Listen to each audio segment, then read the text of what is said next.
Assalamualaikum warahmatullahi wabarakatuh. Perkenalkan, nama saya Melinda Maulidina dengan nomor NPM 101203008 dari kelas S1 Program Studi Manajemen Universitas Teknologi Digital. Pada kesempatan kali ini, saya akan mempresentasikan salah satu mata kuliah Pendidikan Agama Islam dengan bertemakan makna musibah. Yang pertama ada pengertian. Musibah merupakan semua kejadian atau peristiwa yang menimpa manusia, baik yang bersifat ringan maupun yang berat, ataupun sering juga disebut oleh masyarakat umum sebagai bencana. Seperti bencana alam, bencana banjir, gempa, tsunami, dan sebagainya. Dalam bahasa Arab, segala hal yang tidak disukai yang menimpa seseorang disebut musibah. Di samping itu, dalam Kamus Al-Bisri disebutkan bahwa lafal tersebut yang berarti bencana atau musibah. Dan menurut Quraisy Shihab, kata musibah tidak selalu berarti bencana, tetapi mencakup segala sesuatu yang terjadi, baik positif maupun negatif, baik anugerah maupun bencana. Selanjutnya, musibah dalam Al-Quran. Kata musibah beserta derivasinya cukup banyak ditemukan, yakni disebutkan dalam Al-Quran sebanyak 77 kali yang tersebar pada 56 ayat di 27 surat dengan rincian 33 kali disebutkan dalam bentuk kata kerja lampau atau fi'il madhi dan 32 kali dalam bentuk kata kerja masa kini atau fi'il mudhari serta 12 kali dalam bentuk kata benda atau isi. Dalam Quran Surat Al-Baqarah ayat 155-156,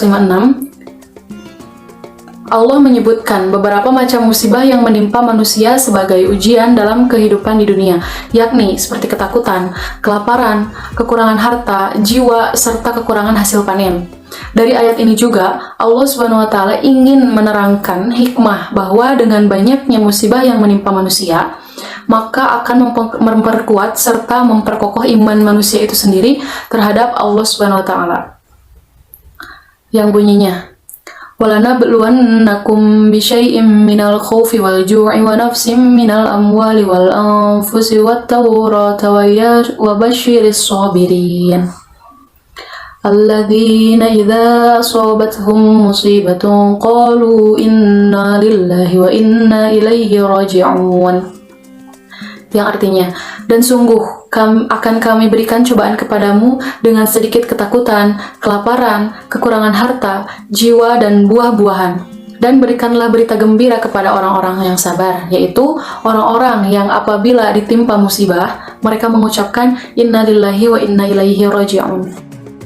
Selanjutnya dalam Quran Surat Al-Imran ayat 165, Allah menggunakan kata musibah untuk menggambarkan kekalahan umat Islam dalam perang Uhud dan kekalahan kaum Quraisy tatkala perang Badar. Yang bunyinya, walamma asabatkum musibatun qad asabatum mithlaiha qultum anna hadha qul huwa min indi anfusikum innallaha ala kulli syai'in qadir. Yang artinya, dan mengapa ketika kamu ditimpa musibah pada peperangan Uhud, padahal kamu telah menimpakan kekalahan 2 kali lipat kepada musuh-musuhmu pada peperangan Badar, kamu berkata, dari mana datangnya kekalahan ini? Katakanlah, itu dari kesalahan dirimu sendiri. Sesungguhnya Allah Maha Kuasa atas segala sesuatu. Lalu ada etika menghadapi musibah. Setiap manusia yang hidup di dunia ini pasti akan mengalami musibah, dan setiap manusia memiliki sifat atau sikap dan respon tersendiri dalam menghadapi musibah yang menimpanya.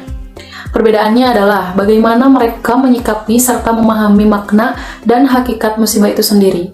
Ada yang marah, ada yang bersyukur dan sabar, juga tidak sedikit yang mencela bahkan menyalahkan Tuhan sang pemberi musibah itu sendiri. Al-Quran memberikan tuntunan bagaimana etika dalam menghadapi musibah, diantaranya adalah sebagai berikut. Yang pertama ada sabar. Musibah itu satu, jika orang yang tertimpa musibah berkeluh kesah dan tidak bersabar, maka musibah itu menjadi 2, artinya keluh kesah dan sikap tidak bersabar justru akan menambah musibah. Di samping selain musibah yang menimpanya, yaitu kehilangan pahala dari Allah Subhanahu wa Ta'ala. Manusia yang paling sabar ketika musibah datang adalah mereka yang memiliki keteguhan jiwa yang tangguh. Sementara mereka yang paling benci dengan datangnya musibah tidak lain diakibatkan karena keyakinan yang minim, yang pengetahuan tentang takdir Allah Subhanahu wa taala itu. Tinggi rendahnya kesabaran dapat dilihat dari teguh atau tidaknya jiwa manusia dalam memaknai pahala kebaikan yang akan mereka terima. Yang kedua ada syukur. Syukur dalam pengertian yang luas merupakan bentuk penegasan atas kelemahan dan keterbatasan manusia. Ketika musibah menimpa manusia, maka manusia diharuskan untuk bersyukur, karena musibah yang menimpa manusia bukan hanya akan terjadi di akhirat, melainkan juga di dunia. Sebab musibah senantiasa akan menghiasi setiap sisi kehidupan manusia. Yang ketiga ada tawakal.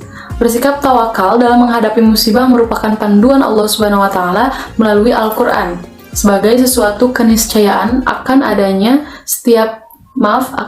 dalam setiap sisi kehidupan manusia. Musibah dengan aneka ragam bentuknya sebaiknya diterima dengan sikap tawakal.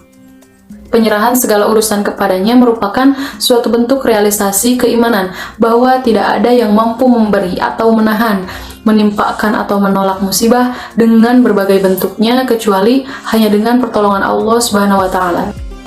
Nah, dari seluruh penjelasan tentang makna musibah dapat kita ambil kesimpulan bahwa hakikat musibah menurut Al-Qur'an adalah segala sesuatu yang menimpa, baik berupa kesenangan maupun kesedihan, mencakup segala sesuatu yang terjadi berupa kebaikan maupun keburukan, ataupun anugerah maupun bencana.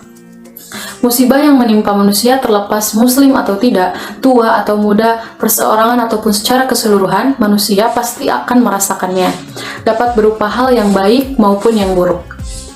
Namun perlu diingat bahwa suatu hal yang baik atau buruk menurut manusia bukanlah sesuatu hal yang mutlak, sebab sesuatu yang dianggap baik oleh manusia belum tentu baik menurut Allah Subhanahu wa taala. Begitupun dengan keburukan, karena sesungguhnya hanya Allah yang Maha mengetahui atas segala sesuatu. Baik, mungkin cukup sekian yang dapat saya sampaikan. Mohon maaf bila ada kesalahan kata. Semoga dari apa yang telah saya sampaikan, kita semua dapat mengambil pelajaran serta hikmahnya di dalam kehidupan. Wallahul muwaffiq ila aqwamit thoriq. Wassalamualaikum warahmatullahi wabarakatuh.